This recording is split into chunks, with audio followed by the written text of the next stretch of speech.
Inner Journeys, Part 10. Question: Are we the only form of intelligent life? Answer: We're not capable of objectively recognizing another form of intelligence because we assume that we are the only example of it. You saw, and then a long nothing. Our view on this subject is limited because we filter everything through our own perspective. Maybe we should begin with a new definition of intelligence, one that includes a broader spectrum of its properties. There is, after all, the possibility that forms of intelligence we'd consider lower than ours are, in fact, highly advanced compared to other systems. If we take a broader view, it might turn out that intelligence can take on completely different forms than the ones we know. There could be collective intelligence like in insect colonies. There could be intelligence that doesn't need biology like so-called artificial intelligence or consciousness based on carriers other than neurons.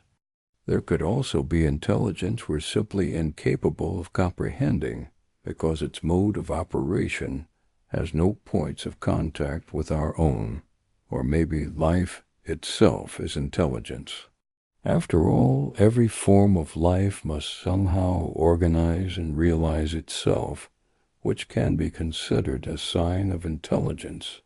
In my view, every life possesses consciousness, and consciousness is the highest expression of intelligence. Question: If life itself strives for survival, adaptation, and development, can't we consider it an intelligent process even if not in the classical human sense?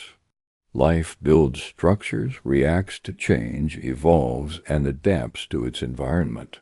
Isn't that exactly what defines intelligence? Answer: We can go even further if we treat life not as a collection of organisms, but as a process. Then doesn't the entire biosphere function like an intelligent system? And what if we go even broader? Perhaps the universe itself, rather than being a chaotic collection of events, is in fact something intelligent, pursuing a specific goal or pattern. This question touches on the very core of existence.